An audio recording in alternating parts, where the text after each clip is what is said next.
Tomorrow is the biggest day for Pakistani cinema क्योंकि 25 नवंबर यानी कल पाकिस्तान की 2 बड़ी फिल्में रिलीज होने वाली हैं और ये बैटल शायद पाकिस्तानी सिनेमा की हिस्ट्री की सबसे बड़ी बैटल होने वाली है, जिसमें फर्स्ट वन है टिच बटन और सेकंड वन है ज़रार। एक तरफ कहानी मोहब्बत की है तो दूसरी तरफ ISI एजेंट वर्सेस क्राइम होने वाला है। एक तरफ कहानी दीवानगी की है तो दूसरी तरफ शातिर दिमाग वाला क्रिमिनल। मगर मजे की बात यह है कि इन दोनों मूवीज की बैटल के बीच पाकिस्तान की सबसे बड़ी mega budget film the legend of Maula Jatt already cinemas में छाई हुई है। रिपोर्ट की माने तो टिच बटन और ज़रार की एडवांस बुकिंग की रिपोर्ट कोई अच्छी नहीं आ रही है, मगर ये लड़ाई बहुत जबरदस्त होने वाली है क्योंकि एक तरफ टिच बटन की मेगा कास्ट जिसमें फरहान सईद, फिरोज खान, उर्वा हुसैन जैसे मेगा स्टार शामिल हैं, तो दूसरी तरफ शान शाहिद वन मैन आर्मी की तरह एक नए टॉपिक को लेकर हाजिर होने वाले हैं। एक तरफ फिरोज खान की इमोशनल एक्टिंग होने वाली है तो यहाँ पे लेके आया,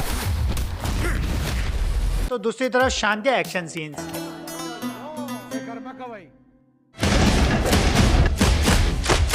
एक तरफ टिच बटन में मोहब्बत और कॉमेडी का तड़का होने वाला है तो दूसरी तरफ ज़रार में दिमाग घुमा देने वाली कहानी होने वाली है। और इस बैटल को और खास बना दिया है शान शाहिद के लेटेस्ट इंटरव्यू ने, जिसमें उन्होंने कहा इधर नहीं जाऊंगा या उधर नहीं जाऊंगा से हटकर भी बहुत सारे टॉपिक्स हैं जिनके ऊपर मूवी बनाई जा सकती है, जो सीधा सीधा तंज करा गया था टिच बटन के ऊपर, विच इज क्वाइट राइट क्योंकि मोहब्बत और कॉमेडी वाले टॉपिक्स पर हम पहले ही पाकिस्तानी बहुत सारी फिल्में देख चुके हैं और पाकिस्तानी ड्रामों में ये काम तो बहुत बेहतर तरीके से किया जा रहा है। तो ड्रामा, सीरियल और मूवी के दरमियान कुछ तो डिफरेंस होना चाहिए ना यार, जो ऑडियंस को सिनेमा में खींचने की ताकत रखता हो। मगर उससे पहले एक छोटा सा काम यार, चैनल को सब्सक्राइब करो ताकि मुझे भी कंटेंट बनाने में मजा आता रहे। खैर गुड न्यूज ये है कि दोनों फिल्में पाकिस्तान के हर सिनेमा में रिलीज करी जा रही हैं, तो जो the legend of Maula Jatt के साथ हुआ वो इन दोनों मूवीज के साथ नहीं होने वाला और इन दोनों मूवीज को मैक्सिमम नंबर्स ऑफ स्क्रीन मिलने वाले हैं। अब बस देखने की बात ये है कि दोनों मूवीज के कंटेंट में क्या इतना दम है जो बॉक्स ऑफिस पर the legend of Maula Jatt की तरह धमाल मचा सके और ये एडवांस बुकिंग का टर्न अराउंड हो सकता है हमें संडे को देखने को मिले। तो इन दोनों मूवीज की कलेक्शन का असल अंदाजा आप संडे की कलेक्शन से लगा सकते हो। देखो यार, मेरी प्रेडिक्शन ये है कि दोनों मूवीज अच्छा खासा बिजनेस करेंगी, मगर ज़रार इस बार टिच बटन को मात देने वाली है। वजह सिंपल सी है कि ज़रार का टॉपिक थोड़ा डिफरेंट सा है जो ऑडियंस को अपनी तरफ खींचने की ताकत रखता है। तो चलो ये तो हुई मेरी बात, आप बताओ आपको क्या लगता है कौन सी मूवी सुपर हिट होने वाली है। और स्टे ट्यून्ड एट पाक रिव्यू ऑन बॉलीवुड क्योंकि कल मैं आपके लिए टिच बटन का मूवी रिव्यू लेकर आने वाला हूँ। मिलेंगे नेक्स्ट वीडियो में। अगर वीडियो अच्छी लगी हो तो सब्सक्राइब जरूर करते जाना।